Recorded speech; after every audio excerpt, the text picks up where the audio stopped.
अजून एक तुम्ही यात सांगितलं की बळीराजा मुख्यमंत्री बळीराजा शेत रस्ता योजना, त्यावेळेस आपले बावनकुळे साहेब नाहीत, त्यांची योजना नाही, त्याची भेदभाव.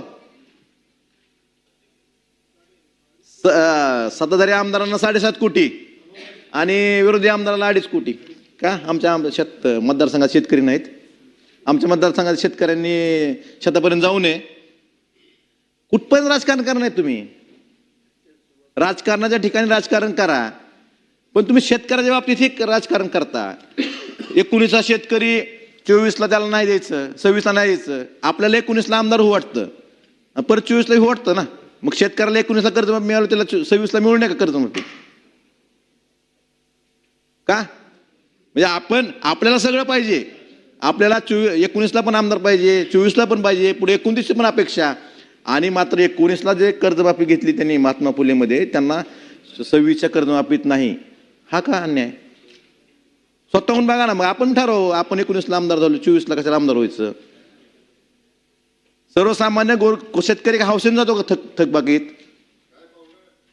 बसा बसा बसा बसा, उशिरा आलो.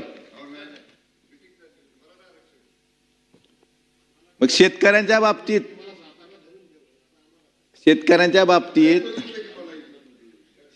मला एवढंच सांगायचंय की आपण हा भेदभाव का करतो? राजकारण शेतकऱ्यापर्यंत का नेताय तुम्ही? शेतकऱ्याला पक्ष असतो का? कर्जमाफीतला आता मंत्री महोदय 19ला पण मंत्री होते, 22ला पण होते, 24ला पण होते. मग असं म्हणलात का तुम्ही त्यांना मंत्री नको पुढं? मग शेतकऱ्यांनाच काय 19च्या शेतकऱ्यांना 26 मध्ये कर्जमाफी नाही दिली पाहिजे ना. आपण जो न्याय आपल्याहून दुसऱ्या ज्ञानापेक्षा आपलं ज्ञान उदाहरण होय. मग तेच म्हणतो, बोललो तेच बोलतोय मी, तेच बोलतोय. आपल्याला 19ला आमदार होऊ वाटतं, 24ला पण होऊ वाटतं. मग 19च्या शेतकऱ्यांना 26ला कर्जमाफी का नको? ह्याचं उत्तर दिलं पाहिजे ना आपण.